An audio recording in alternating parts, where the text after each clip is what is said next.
Si vous appréciez les récits profonds, réalistes et troublants, abonnez-vous à la chaîne dès maintenant, cela vous permet de ne manquer aucune histoire rarement racontée dans son intégralité. Et au fur et à mesure que l'histoire se déroule, laissez vos commentaires ci-dessous. D'où regardez-vous? Parfois, le simple fait de savoir d'où quelqu'un observe en dit long sur la façon dont cette histoire sera interprétée. La Villa La Leopolda n'impressionnait pas par sa taille, mais par son silence. Perché sur les collines de Villefranche-sur-Mer, sa présence semblait savamment calculée pour passer inaperçue, bien qu'il fût impossible de l'ignorer. Depuis la route principale, aucune ostentation n'était visible. De hauts murs, une végétation taillée avec soin et une architecture mêlant une élégance d'antan à une froideur presque institutionnelle. Pour les observateurs extérieurs, ce n'était qu'une propriété de luxe parmi d'autres dans le sud de la France. Pour ceux qui y pénétraient, c'était un lieu où les décisions se prenaient sans traces écrites, sans témoins, sans regrets. Henri Delacroix connaissait cet endroit avant même d'en franchir les grilles de fer pour la première fois. Pendant des années, son travail d'analyste politique l'a amené à enquêter sur des accords qui n'ont jamais figuré dans les documents officiels. Des traités jamais signés, des chutes de gouvernements non consignés, des disparitions passées inaperçues. Dans tous les fils conducteurs qui jonchaient de ces dossiers, le nom de la villa revenait sans cesse, comme un murmure. Jamais comme preuve, seulement comme point de convergence. Henri n'était pas un homme impulsif. Chacun de ses actes était le fruit de semaines d'observation, de lecture et d'attente. Pourtant, lorsqu'il franchit le portail pour la première fois, il ressentit quelque chose qui n'avait été mentionné dans aucun de ses rapports, une pression silencieuse, presque physique, comme si le lieu réagissait à la présence d'un intrus. Le gravier sous ses pieds crissait de façon sèche, un bruit excessif dans un environnement où tout semblait exiger une discrétion absolue. L'invitation qui l'avait amené là-bas était anonyme. Juste une épaisse enveloppe laissée dans son appartement parisien sans date ni adresse d'expéditeur. À l'intérieur, une simple carte avec une adresse, une heure précise et une courte phrase. Certaines décisions ne peuvent plus rester enfouies. Henri a immédiatement reconnu le ton.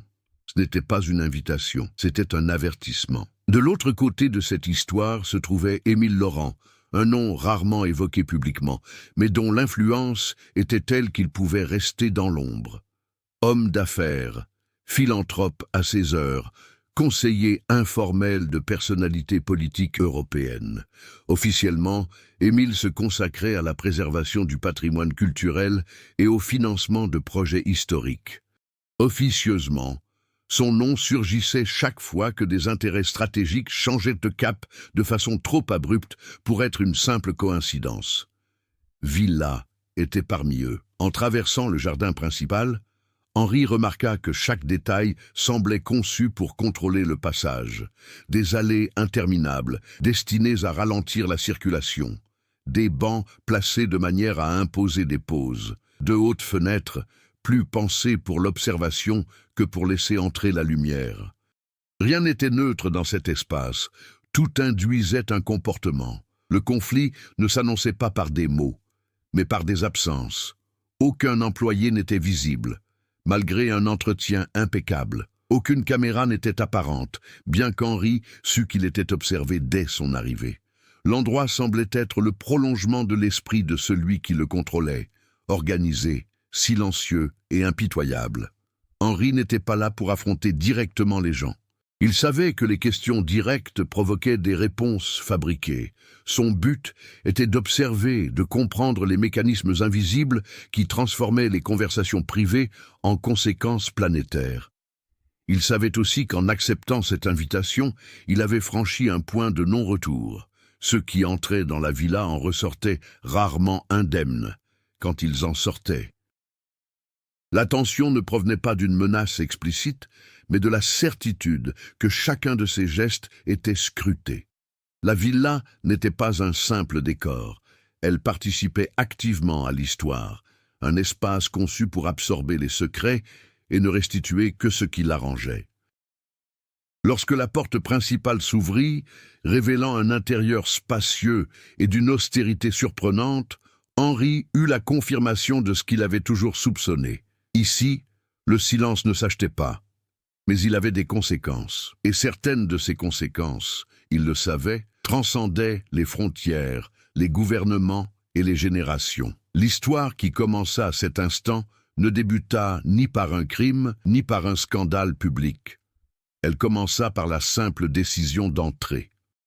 Et à la Villa La Leopolda, les décisions n'étaient jamais simples, mais toujours définitives. L'intérieur de la Villa La Leopolda révélait une logique singulière, bien loin de l'idée conventionnelle du luxe, point d'ornementation superflue, point de volonté d'impressionner les visiteurs. Les murs étaient recouverts de boiseries sombres, discrètement patinées par le temps, comme si elles avaient absorbé trop de conversation pour rester intactes. L'atmosphère était froide, non pas à cause de la température, mais par l'absence de tout élément suggérant la chaleur. Chaque espace semblait conçu pour l'observation, non pour le confort. Henri comprit rapidement que le temps s'écoulait différemment à l'intérieur. De vieilles horloges étaient présentes dans presque chaque pièce, mais aucune n'indiquait la même heure. Ce n'était pas de la négligence, mais une méthode. Cette désorientation temporelle rompait le repère extérieur, isolant ceux qui pénétraient dans la villa du monde extérieur. Dans la villa, seul le présent existait, ce qui rendait chaque décision plus difficile. Émile Laurent fit son apparition à l'improviste. Il ne venait pas d'un couloir visible et ne cherchait pas à marquer sa présence par de grands gestes. Il était simplement là, assez près pour être remarqué, assez loin pour garder le contrôle. Son allure ne trahissait aucun pouvoir. Vêtements sobres, posture décontractée, expression presque neutre. Le genre d'homme qui se fond dans la masse, mais qui, paradoxalement, oriente le cours de la conversation. Leur relation ne reposait pas sur une hostilité déclarée, mais sur une asymétrie. Émile connaissait des détails de la vie d'Henri jamais divulgués. Changement d'emploi soudain, source disparue, enquête interrompue sans explication. Henri, de son côté, percevait des schémas, des liens indirects entre les décisions politiques et les réunions privées qui se tenaient dans cette maison. Nul besoin pour eux d'exprimer verbalement les enjeux. La villa était le reflet de la personnalité d'Émile. Chaque aile était dédiée à un type de rencontre particulier. De petites pièces, aux hautes fenêtres, servaient aux conversations individuelles où l'isolement créait une illusion de confidentialité.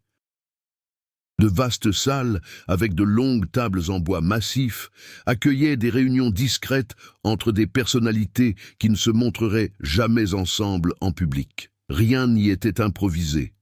Des personnages secondaires apparaissaient et disparaissaient avec une facilité déconcertante. Un avocat suisse, toujours présent aux réunions stratégiques, mais jamais assez longtemps pour être associé aux décisions finales. Un historien français, officiellement engagé pour cataloguer les œuvres d'art de la propriété, mais qui semblait en savoir beaucoup trop sur l'actualité. Un ancien employé du ministère de la Défense, devenu consultant indépendant, dont le silence valait mieux que n'importe quel avis technique. Le contexte culturel français se manifestait non par des stéréotypes, mais par des codes. Une formalité excessive masquait de profondes tensions. Le respect des hiérarchies implicites était absolu. Personne n'interrompait Émile, non par crainte manifeste, mais parce qu'on avait appris que cela entraînait des conséquences indirectes, presque toujours invisibles, mais irréversibles. Dans ce milieu, le pouvoir n'avait pas besoin de s'affirmer. Il était déjà établi. Henri commença à comprendre que la villa n'était pas seulement un lieu de rencontre, mais aussi un filtre. On y entrait avec des intentions, des ambitions et des secrets. On en repartait transformé, façonné par les décisions prises sur place. Certains y gagnaient en influence, d'autres perdaient peu à peu, silencieusement, jusqu'à disparaître de la scène politique et économique sans laisser de traces. L'antagonisme d'Émile ne se manifestait pas par des confrontations directes. Il agissait par anticipation. Chacun de ses gestes semblait prémédité, comme s'il devinait d'avance les conséquences des actions d'autrui. Sa motivation n'était ni idéologique ni financière, au sens classique du terme. Elle était structurelle. Maintenir l'équilibre qu'il avait lui-même contribué à instaurer, quitte à sacrifier des individus, des réputations, voire des pays entiers. Henri, de son côté, commençait à comprendre que son rôle n'était pas celui d'un enquêteur traditionnel. Il avait été recruté pour faire partie du mécanisme, non pour le démanteler. Sa présence constituait une variable contrôlée, un élément qui pourrait servir à légitimer les décisions futures sous couvert de transparence. Le monde de la Villa La Leopolda n'opérait pas en marge de la réalité. Il la façonnait en silence. Chaque personnage y avait une fonction précise, et nul n'y était présent par hasard. Le danger ne résidait pas dans les actes de violence, mais dans la banalisation de choix qui affectaient des millions de personnes sans jamais être publiquement reconnus. Henri comprit, avec une inquiétude grandissante, que comprendre ce monde exigerait plus que de l'observation. Il faudrait s'y impliquer. Et, dans ce lieu, l'implication avait toujours un prix. La première rupture survint sans prévenir. Pas de discussion houleuse, pas de menaces explicites, juste une suite d'événements qui, pris isolément, sembleraient banals. Un dîner officiel annulé sans explication, une réunion matinale dans une pièce qu'Henri ne connaissait pas encore, un document laissé sur la table avant même qu'il ne s'assoie. La villa commençait à se déstabiliser. Le document ne portait ni signature, ni en-tête officielle. C'était un dossier concis, organisé avec une précision chirurgicale. Il recensait des décisions politiques récentes dans 3 pays européens, apparemment sans lien entre elles. Changement soudain de politique énergétique, révision d'accords commerciaux, limogeage discret de ministres. Le point commun de ces décisions était la date. Toutes avaient été précédées de réunions privées à la Villa La Leopolda. Henri reconnut immédiatement le schéma. Ce n'était pas un hasard, c'était une méthode. Le conflit cessa d'être théorique lorsqu'Henri vit son nom mentionné dans le dossier, non pas comme auteur mais comme possible instigateur. Quelqu'un avait calculé que sa réputation d'analyste indépendant pourrait servir à légitimer des décisions qui, autrement, aurait éveillé les soupçons. On ne l'avait pas appelé pour enquêter, mais pour valider. La réaction d'Henri fut contenue, mais décisive. Au lieu d'affronter Émile, il se mit à observer les mouvements autour de lui. Il remarqua que les personnages secondaires endossaient de nouveaux rôles. L'avocat suisse se mit à circuler plus fréquemment dans certaines ailes de la maison. L'historienne, comme si elle avait reçu des instructions claires, évitait les rencontres fortuites. L'ancien conseiller du ministère de la Défense intensifiait ses conversations à voix basse dans les couloirs faiblement éclairés. L'atmosphère devint plus pesante, plus tendue, comme si la villa anticipait un affrontement inévitable. L'obstacle principal n'était pas le manque d'informations, mais leur surabondance contrôlée. Chaque fragment qu'Henri parvenait à rassembler était accompagné de lacunes savamment orchestrées.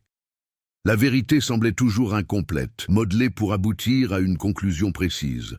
Le conflit ne résultait pas d'une absence de données, mais de la manipulation des contextes. Henri tenta de quitter la villa, non pas physiquement, un geste trop évident, mais mentalement, refusant d'endosser les rôles implicites. Chaque tentative de prise de distance entraînait des conséquences immédiates. Un ancien contact parisien perdit subitement son emploi. Une demande d'entretien formulée des semaines auparavant fut annulée sans explication. Le monde extérieur commençait à réagir aux dynamiques internes de la villa, prouvant qu'il était déjà pris au piège. Émile n'éprouvait pas le besoin de s'imposer. Sa présence se faisait plus fréquente, sans jamais être intrusive. Il apparaissait à des moments stratégiques, toujours après un événement qui renforçait le sentiment d'être cerné. Le conflit entre eux ne s'exprimait pas par les mots, mais par les choix. Chaque silence d'Émile était une épreuve, chaque réaction d'Henri, une réponse calculée. Les personnages secondaires commencèrent à exercer une pression indirecte. Suggestions voilées, invitations ambiguës, opportunités qui se présentaient trop rapidement pour être légitimes. La villa offrait des solutions tout en créant des problèmes. Le conflit s'intensifia car accepter l'une de ces offres revenait à renoncer au contrôle. Refuser, en revanche, impliquait un isolement progressif. L'élément macabre ne résidait pas dans la violence explicite, mais dans la froideur avec laquelle les destins étaient bouleversés. Henri apprit qu'un diplomate norvégien avait assisté à une réunion là-bas quelques mois auparavant. Quelques jours plus tard, son nom avait disparu des ordres du jour officiel. Aucun scandale, aucune enquête. Juste un vide administratif, comme si la villa n'avait jamais existé. La villa ne détruisait pas les gens, elle les effaçait. Le conflit prit une tournure inattendue lorsqu'Henri comprit qu'il était surveillé non seulement par des caméras invisibles, mais aussi par des attentes. Chacun de ses pas semblait alimenter un scénario futur prédéterminé. Il ne combattait pas un ennemi direct, mais une structure renforcée précisément par la prévisibilité des réactions humaines. À la fin de cette période, il devint évident que le conflit ne se résoudrait ni par une exposition publique, ni par des preuves concrètes. La villa agissait en dehors de ces paramètres. Le véritable enjeu serait d'accepter le rôle qui lui était assigné ou de rompre le cycle sans même savoir quelle force un tel geste déclencherait. Henri comprit, avec une inquiétude grandissante, que le conflit n'était pas seulement extérieur, mais aussi intérieur. Rester entier dans cet environnement exigerait de renoncer à quelque chose de fondamental, et il ne savait pas encore exactement quoi. À mesure que le conflit principal se cristallisait, des strates parallèles commencèrent à se révéler, non comme des déviations, mais comme des prolongements naturels de la logique de la villa. Chaque intrigue secondaire semblait émerger pour renforcer l'idée que rien n'y fonctionnait de manière isolée. Tout était lié, même si les liens étaient trop subtils pour être perçus immédiatement. Henri commença à remarquer un changement dans le comportement de l'historienne française, Claire Montaigne. Officiellement, son rôle était de cataloguer et d'authentifier les œuvres d'art de la villa, mais ses habitudes révélaient autre chose. Elle accédait aux zones interdites avec une facilité déconcertante pour une personne occupant un poste technique. Lors de réunions brèves et toujours interrompues, ses questions à Henri ne visaient pas à obtenir des informations, mais plutôt à sonder ses réactions. Comme si elle évaluait son degré de résistance face au lieu. Peu à peu, il devint évident que Claire n'était pas une simple observatrice. Elle était une médiatrice entre le passé et le présent, chargée de veiller à ce que certains événements ne soient jamais réinterprétés de manière inappropriée. Pendant ce temps, l'avocat suisse Marcus Keller menait des négociations discrètes, court-circuitant les décisions politiques immédiates. Henri comprit que des documents financiers circulaient entre des mains bien précises, après des réunions stratégiques. Il ne s'agissait pas de corruption classique, mais de quelque chose de plus sophistiqué, une redistribution préventive des responsabilités juridiques. Keller s'assurait que, le cas échéant, les véritables décideurs n'en subissent jamais les conséquences. Cette intrigue secondaire ajouta une dimension juridique au conflit, transformant les choix moraux en labyrinthe juridique quasi insurmontable. La pression du temps commençait à se faire sentir concrètement. Une réunion internationale, prévue dans quelques semaines, dépendait de la finalisation des décisions à la villa. Il n'y avait plus de place pour l'hésitation. Chaque personnage secondaire semblait conscient du temps qui passait. L'urgence rendait les échanges plus vifs, moins prudents. De petites erreurs de jugement commencèrent à apparaître, créant des fissures dans l'apparence d'un contrôle absolu. Une autre intrigue secondaire se dessine, impliquant Julien Moreau, ancien consultant du ministère de la Défense. Son rôle semblait d'abord marginal, mais Henri découvrit que Julien servait d'intermédiaire entre les intérêts civils et militaires. Il ne formulait pas de stratégie, se contentant d'évaluer les risques. Son silence lors de certaines réunions était aussi éloquent que n'importe quelle parole. La complexité s'accroît lorsque Julien laisse transparaître des hésitations, chose rare dans ce milieu. Sa loyauté envers l'institution se heurte alors à une conscience qu'il s'efforce de refouler. Ces intrigues secondaires convergeaient de façon calculée. Claire préservait les récits, Keller masquait les conséquences, Julien évaluait les risques humains. Tous œuvraient au même but, garantir le fonctionnement continu du système de la villa sans perturbation visible. Le conflit principal se nourrissait de ces strates, rendant toute action d'Henri plus délicate. Intervenir dans un domaine impliquait des réactions en chaîne. La tension narrative s'intensifiait car le temps jouait contre tous. Une fuite, un retard, une décision mal avisée risquaient de révéler des liens restés cachés pendant des décennies. La villa réagit à cette pression par un contrôle accru, un isolement renforcé et une surveillance accrue. L'atmosphère devint suffocante, non pas par une peur immédiate, mais par la certitude que toutes les issues se fermaient peu à peu. Henri comprit qu'aucune de ces intrigues secondaires n'était anodine. Chacune représentait une forme d'emprisonnement différente, historique, juridique et morale. Pour briser le cycle, il faudrait agir sur toutes simultanément, une tâche quasi impossible sans provoquer de graves dommages collatéraux. L'aspect macabre découlait de la nonchalance avec laquelle tout était traité. Il n'y avait ni méchants caricaturaux, ni victimes évidentes. Juste des individus remplissant des rôles au sein d'un système qui normalisait l'élimination silencieuse des alternatives. La villa n'avait pas besoin de détruire ses ennemis, il lui suffisait de les rendre insignifiants. Finalement, il est devenu évident que les intrigues secondaires n'étaient pas de simples complications narratives. Il s'agissait de mécanismes de défense, et toute tentative de démanteler le cœur du pouvoir devait les contourner une à une, au moment précis où le système se réajustait. Le tournant ne survint pas comme une explosion d'événements, mais comme une prise de conscience silencieuse, presque clinique. Henri comprit que la villa ne réagissait plus à lui, elle l'anticipait.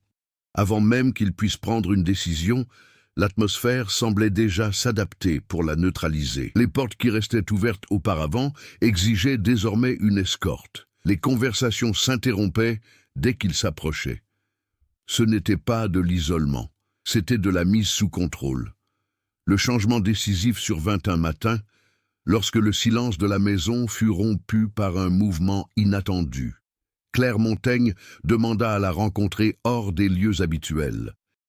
Non pas dans une salle officielle, ni dans les couloirs gardés, mais dans les archives souterraines de la villa, un lieu qui, officiellement, n'existait pas.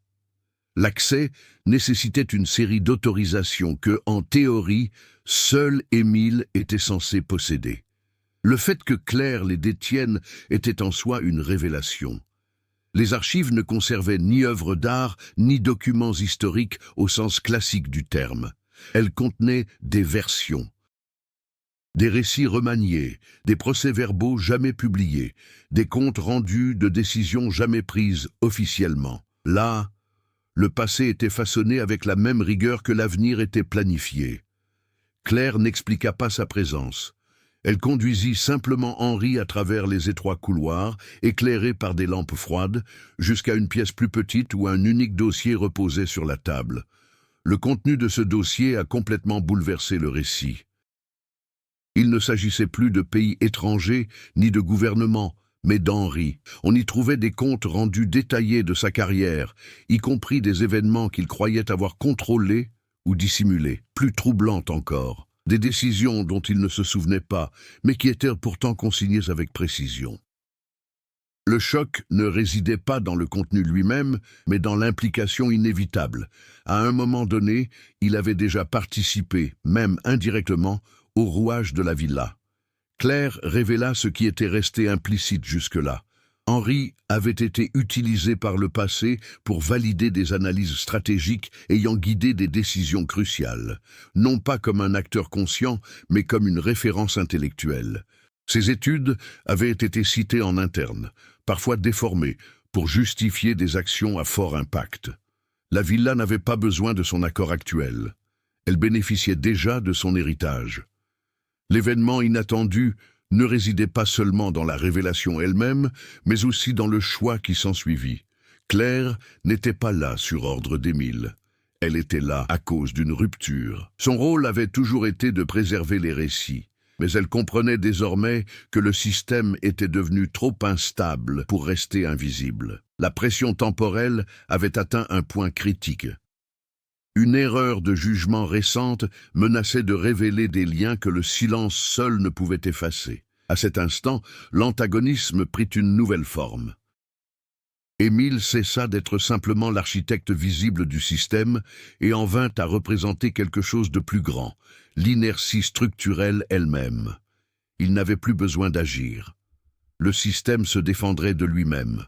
Le véritable tournant fut de comprendre qu'il n'y avait pas d'ennemi central à renverser, mais un réseau qui survivrait à la chute de n'importe quel individu. Henri réagit sans discours ni confrontation. Le changement fut intérieur mais immédiatement concret. Pour la première fois, il cessa de rechercher des preuves pour se faire connaître de l'extérieur et commença à envisager des interventions internes. Il ne s'agissait plus de révéler la vérité, mais de réécrire le cours des décisions futures. Le côté macabre était précisément là, modifier le cours de l'histoire en utilisant les mêmes outils qu'il avait toujours méprisés. Le tournant décisif s'est produit lorsqu'Henri a compris que le seul moyen de briser le cycle était d'endosser temporairement le rôle qui lui avait été imposé, non par soumission, mais par infiltration consciente. La frontière entre résistance et complicité est devenue dangereusement ténue. En quittant les archives souterraines, Henri comprit qu'il ne pourrait plus se contenter d'observer. La villa n'était plus un simple objet d'étude. C'était un système dont il faisait désormais partie intégrante, un système qu'il devrait affronter de l'intérieur, au prix de son intégrité. Les conséquences de la découverte d'Henri dans les archives souterraines ne furent pas immédiates. Il n'y eut ni confrontation, ni bouleversement dans le quotidien de la villa. L'impact se fit sentir de la manière la plus caractéristique des lieux, par une réorganisation silencieuse des relations. Dès lors, Henri ne fut plus considéré comme un visiteur toléré, mais comme un atout stratégique. Le ton des échanges changea. Moins de cordialité, plus de calcul. Émile perçut le changement avant même tout geste explicite. Il ne fit aucun commentaire sur la réunion avec Claire, ne mentionna pas le dossier, ne laissa transparaître aucune surprise. Sa réaction fut d'ordre structurel. Les réunions commencèrent à inclure systématiquement Henri, toujours à des postes exigeant son avis, son analyse, sa validation. Il ne s'agissait pas d'une invitation au dialogue, mais d'une forme de compromis progressif. Chaque mot prononcé par Henri devenait une pièce du puzzle du mécanisme qu'il voulait démanteler. Claire, de son côté, devint plus prudente. Sa rupture n'avait pas été un acte impulsif, mais stratégique. Après la réunion, elle se fit plus discrète, évitant tout contact direct. Pourtant, des signes subtils indiquaient qu'elle était toujours active. De petites incohérences dans les documents, des retards calculés dans les révisions historiques, des versions contradictoires délibérément laissées en place. Elle était passée de gardienne du récit à agent de perturbation.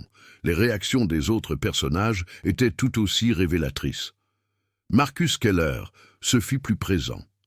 L'avocat semblait anticiper de futures instabilités juridiques. Des documents commencèrent à circuler, contenant des clauses plus agressives et prévoyant des scénarios de responsabilité partielle. C'était la préparation à des dommages et intérêts contrôlés. L'intrigue juridique prit de l'ampleur, signe que le système reconnaissait la possibilité aussi infime fût-elle de défaillance. Julien Moreau a réagi différemment. Son hésitation s'est faite plus manifeste. Lors des réunions techniques, il a commencé à soulever des points qu'il avait jusque-là ignorés. Sans contester les décisions, il a mis en lumière les risques humains avec une précision troublante. Sa position a créé des tensions. Pour Villa, les risques humains étaient du bruit de fond et non des variables centrales. Julien commençait à faire évoluer cette perspective, quoique discrètement. À l'extérieur, le monde a réagi avec une synchronicité troublante. Une enquête parlementaire annoncée dans un autre pays a été soudainement reportée. Un journaliste français réputé pour ses reportages incisifs a vu sa mission modifiée sans explication publique. Rien de tout cela ne semblait directement lié à Henri, mais il en aperçut le schéma. Le système s'ajustait pour intégrer la nouvelle variable qu'il représentait. Sur le plan intérieur, la réaction la plus marquante fut psychologique. Henri comprit que le poids des conséquences résidait non pas dans ses actes, mais dans ses omissions. Le silence devint une forme d'action. Chacune de ces omissions permettait aux décisions de se dérouler sans résistance. La villa exploita cette ambiguïté avec une précision macabre, rendant impossible la distinction entre passivité et complicité. L'atmosphère se fit plus pesante. La pression ne provenait plus de menaces, mais d'attente. On attendait d'Henri qu'il remplisse le rôle pour lequel il avait été préparé, consciemment ou non. Et parallèlement, on attendait de Claire qu'elle rectifie les récits sans provoquer de rupture visible. Le système tolérait les dissensions tant qu'elles ne modifiaient pas le résultat final. Les conséquences s'accumulèrent de manière quasi imperceptible, mais irréversible. Les relations se transformèrent. Des alliances tacites se formèrent. De petites fissures apparurent sous le vernis du contrôle absolu. La villa continua de fonctionner, mais désormais avec un élément instable en son cœur. Henri comprit que le prochain geste serait décisif. Les réactions suscitées par ce tournant avaient redéfini son rôle. La neutralité n'était plus envisageable. Toute action future aurait des conséquences directes, non seulement pour lui, mais pour tous ceux qui étaient concernés. L'histoire évoluait vers un stade où les choix, autrefois stratégiques, devenaient existentiels. Et à la Villa La Leopolda, de tels choix avaient toujours un prix que nul ne pouvait pleinement prévoir. Le dépassement des difficultés par Henri ne s'est pas fait par un geste héroïque, ni par une décision radicale. Il a commencé presque imperceptiblement dans sa façon d'évoluer au sein de la villa. Auparavant, il observait pour comprendre. Désormais, il observait pour intervenir. Chaque réunion, chaque document, chaque silence devenait une occasion de modifier le cours des choses, même légèrement. La croissance ne consistait pas à affronter le système, mais à apprendre à y évoluer sans s'y fondre complètement. Henri commença à relever des défis qu'il avait auparavant évités. Il accepta de participer à des réunions techniques complexes, non pour valider des conclusions préconçues, mais pour introduire des ambiguïtés calculées. Des questions en apparence anodines suffisaient à retarder des décisions cruciales. De légères variations dans le langage des rapports modifiaient les interprétations ultérieures. Il ne s'attaquait pas au système, il y semait la zizanie. C'était sa façon de résister. Son évolution personnelle transparaissait dans son comportement. Là où régnait auparavant une prudence excessive, s'installait désormais la précision. Henri apprit à gérer le risque, comprenant que trop reculer renforçait le système autant qu'avancer sans réfléchir. Sa croissance provenait de sa capacité à maintenir une tension intérieure, à agir sans se justifier, à choisir sans rechercher une absolution morale immédiate. Claire Montaigne suivit ce mouvement de loin. Sa collaboration devint indirecte, mais plus efficace. De subtiles modifications des documents historiques commencèrent à créer des versions alternatives difficiles à concilier. Il ne s'agissait pas de mensonges, mais de vérités déplacées dans le temps, agencées de manière à fragiliser les récits officiels et ultérieurs. L'évolution de Claire fut discrète, mais en phase avec celle d'Henri. Tous deux apprirent qu'une véritable transformation exigeait une patience presque cruelle. Julien Moreau fut lui aussi contraint d'évoluer. Sous la pression de décisions comportant désormais des risques humains explicites, il commença à fixer des limites techniques. Il ne s'agissait pas d'une rébellion ouverte, mais d'un professionnalisme poussé à l'extrême. Il refusa de valider des opérations dont l'impact dépassait les paramètres acceptables, même au prix de retards stratégiques. Son changement, en apparence discret, eut des conséquences profondes. Les nouveaux défis sont apparus précisément parce que le système commençait à réagir aux micro-interventions. Émile ne s'y est pas opposé ouvertement. Au contraire, il a commencé à confier davantage de responsabilités à Henri, comme pour tester ses limites. Chaque tâche supplémentaire s'accompagnait de dilemmes éthiques dissimulés sous des apparences techniques. Surmonter ces défis exigeait non seulement de l'intelligence, mais aussi une grande force mentale. Henri comprit que sa transformation ne dépendait ni de la victoire, ni de la défaite, mais de la préservation d'une ligne intérieure que le système cherchait à effacer. Il cessa de rechercher une cohérence extérieure et commença à mesurer le succès à sa capacité à rester imprévisible. Dans ce contexte, l'imprévisibilité était une question de survie. L'aspect macabre de la croissance résidait dans son prix. Chaque progrès exigeait des concessions invisibles. Certains étaient épargnés par les décisions radicales, mais d'autres en subissaient les conséquences indirectes. Henri apprit qu'il n'existait pas de solution miracle dans ce contexte. Surmonter les obstacles ne signifiait pas en rester indemne, mais choisir le degré de souffrance que l'on était prêt à accepter. À la fin de cette étape, Henri n'était plus l'homme qui avait franchi les portes de la villa. Son attitude, ses choix et même ses silences avaient changé. Il n'avait ni vaincu le système, ni réussi à s'en affranchir, mais il avait appris à évoluer au sein de cette structure sans s'y laisser absorber complètement. Cette croissance, cependant, engendra un nouveau fardeau. Plus elle se faisait sentir, plus son rôle devenait central. Et selon la logique de la Villa La Leopolda, tout ce qui devenait central finissait inévitablement par être sacrifié ou transformé. Les préparatifs du dénouement commencèrent lorsque la villa connut une activité inhabituelle. Les réunions se chevauchèrent, les ordres du jour furent réorganisés avec une urgence discrète, et des décisions qui prenaient auparavant des semaines étaient désormais prises en quelques heures. Quelque chose approchait, non pas une crise manifeste, mais un ultime alignement des forces. Henri comprit que le système était sur le point de réaliser un geste décisif. Les intrigues secondaires qui s'étaient déroulées en parallèle commencèrent à s'achever. Marcus Keller finalisa des accords juridiques qui consolidèrent les responsabilités au sein de structures intermédiaires, créant ainsi des garde-fous juridiques prêts à absorber les chocs futurs. C'était l'étape finale de la protection.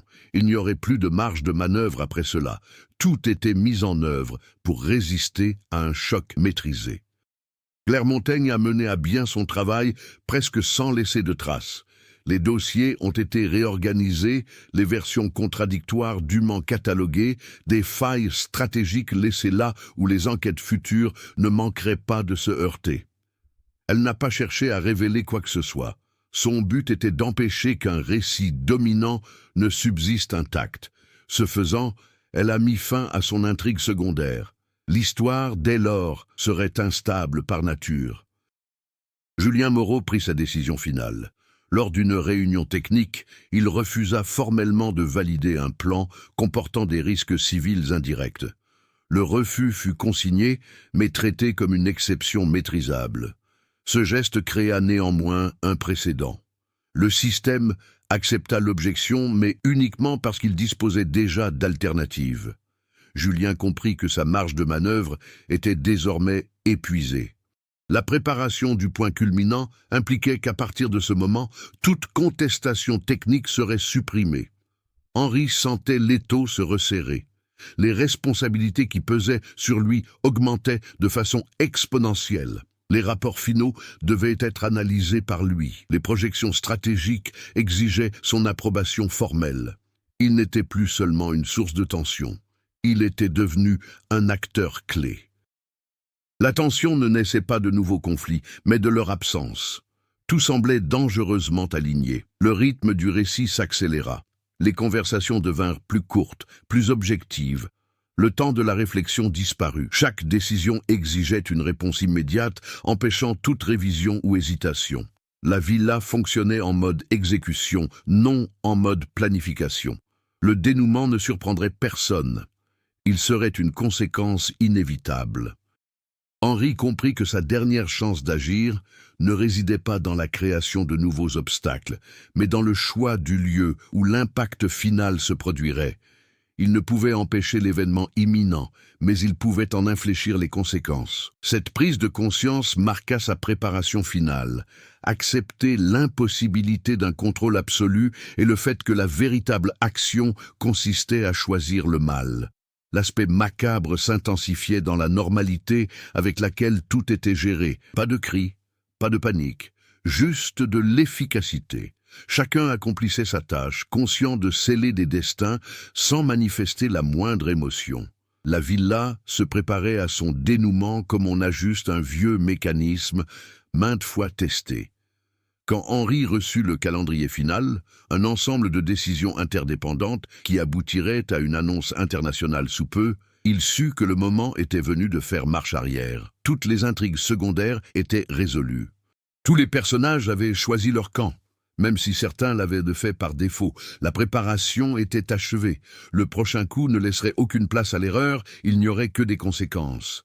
Et Henri, plus que jamais, comprenait que le dénouement ne révélerait pas qui avait raison ou tort, mais qui survivrait à l'impact.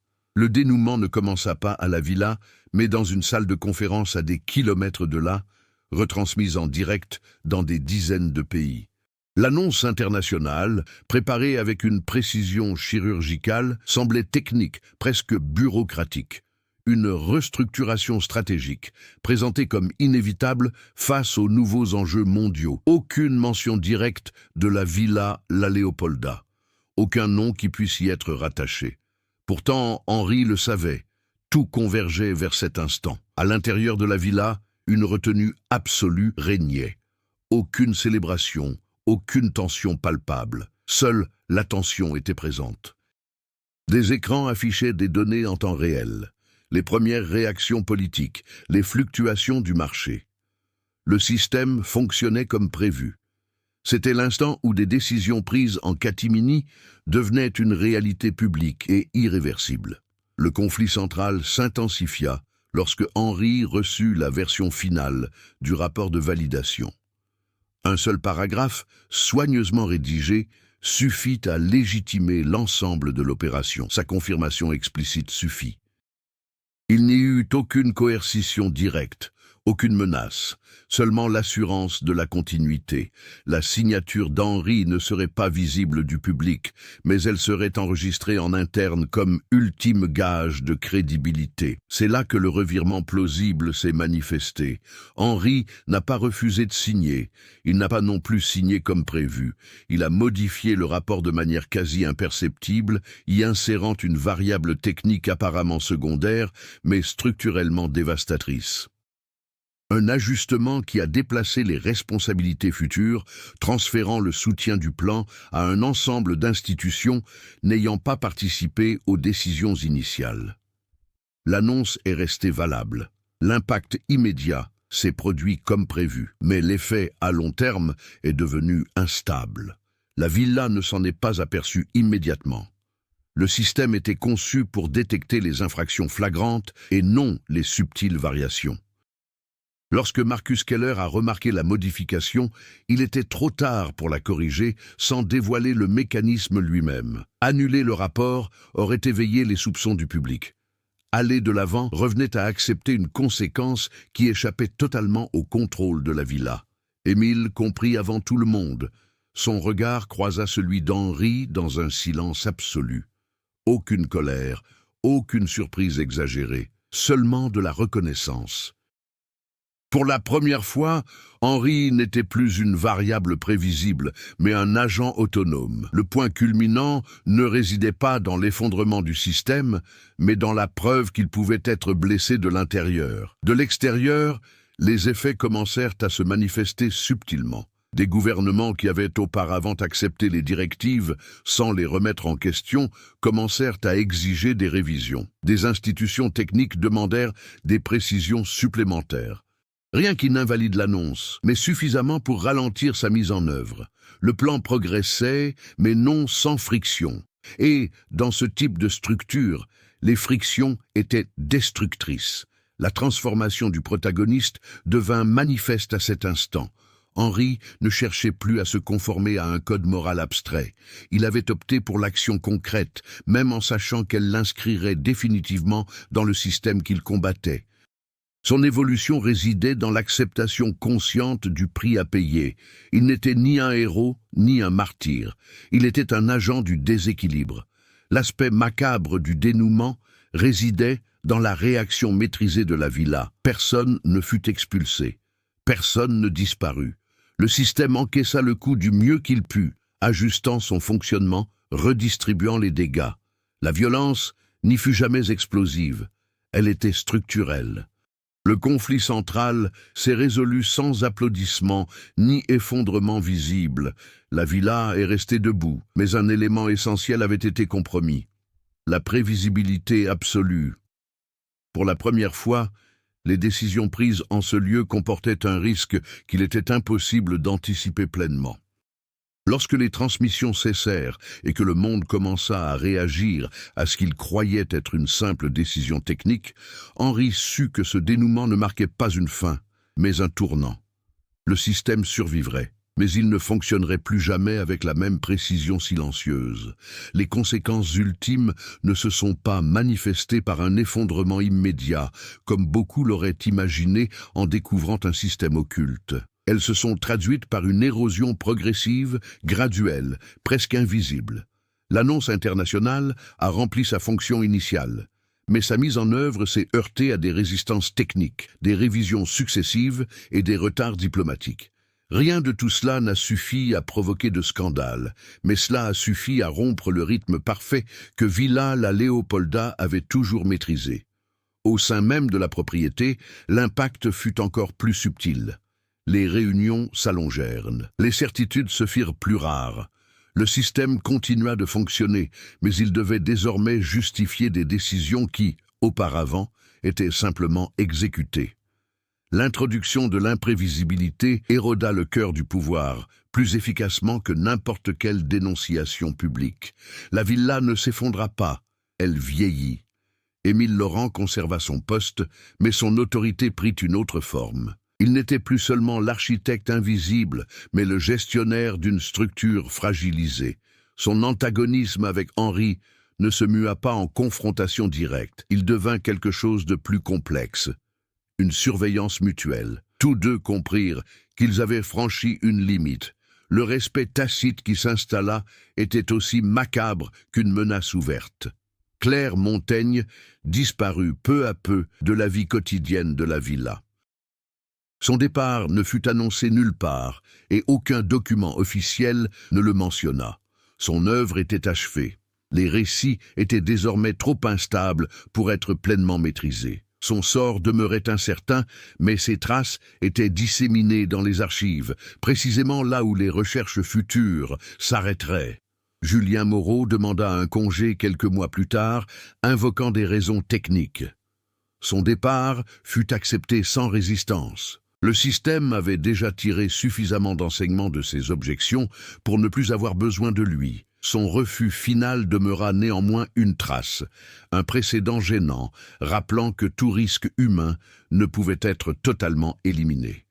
Henri ne quitta pas la villa immédiatement. Sa présence restait utile, mais désormais à des conditions différentes. Il comprenait qu'il ne pouvait se libérer complètement de cet environnement. L'aboutissement de son parcours n'était pas une victoire, mais une redéfinition de son rôle. Il était passé d'observateur à acteur conscient, quelqu'un qui savait précisément où il se trouvait et ce qu'il était prêt à perdre. À l'extérieur, le monde a continué d'avancer. Les politiques ont été ajustées, les marchés se sont stabilisés, l'actualité a changé. Rares étaient ceux qui réalisaient que les décisions récentes comportaient des imperfections délibérées. Mais ces imperfections ont ouvert la voie à de futurs questionnements. L'histoire n'a pas été réécrite, seulement assouplie. La conclusion n'apporta aucun réconfort. Elle apporta de la clarté. La villa la Leopolda continuait d'exister, discrète comme toujours, mais elle n'était plus intouchable. Le silence qui l'entourait était désormais teinté de doute. Et, dans un tel système, le doute était le premier pas vers l'érosion. Henri accepta cette vérité sans s'en réjouir. Il n'avait pas changé le monde. Il avait seulement empêché qu'il ne reste parfaitement contrôlé, et pour quelqu'un qui connaissait le poids des décisions invisibles, c'était la plus grande justice qui soit. Des années plus tard, la villa la Leopolda demeurait à sa place, imposante et silencieuse sur les collines du sud de la France. Aux yeux du monde, rien n'avait changé. La propriété restait associée à la discrétion, au patrimoine historique et aux réceptions privées de haut niveau. Aucune plaque, aucun document public ne mentionnait que des décisions capables de bouleverser le destin de nations entières y avaient été prises. Henri ne fréquentait plus la villa. Son nom figurait encore dans les analyses techniques et les rapports stratégiques, mais sa présence physique était devenue rare, presque symbolique. Il avait compris que la véritable distance n'était pas géographique, mais structurelle. Même de loin, il ressentait encore l'écho des choix faits en ce lieu. Dans des archives éparses, des versions contradictoires des événements passés commencèrent à émerger, soulevant des questions qui restèrent sans réponse définitive. Les historiens futurs débattraient des dates, des intentions et des responsabilités sans jamais parvenir à un consensus. Et c'était peut-être là la seule véritable victoire, la fin des vérités absolues. La villa demeurait silencieuse, mais pour ceux qui savaient écouter, ce silence n'était plus le même. Si cette histoire a suscité un malaise, des doutes ou une inquiétude, c'est qu'elle a atteint son but. Les récits comme celui de la villa La Leopolda ne sont pas là que pour divertir, mais pour inciter à la réflexion sur le pouvoir qui agite en coulisses, loin des gros titres et des discours officiels. Nombre de décisions qui façonnent le monde ne se prennent pas en public, elles se prennent en silence. Maintenant, la question est entre vos mains. Dans quelle mesure le contrôle invisible influence-t-il la réalité que nous acceptons comme normale? Combien de choix qui semblaient inévitables ont, en réalité, été soigneusement étudiés? Partagez votre interprétation dans les commentaires. Qu'est-ce qui vous a le plus marqué dans cette histoire? Croyez-vous que de tels systèmes puissent être affaiblis de l'intérieur, ou sont-ils condamnés à se répéter? Si vous souhaitez découvrir d'autres histoires réalistes, macabres et provocatrices comme celle-ci, abonnez-vous à la chaîne, activez les notifications et participez à la discussion. Le silence reste absolu tant qu'il n'est pas remis en question.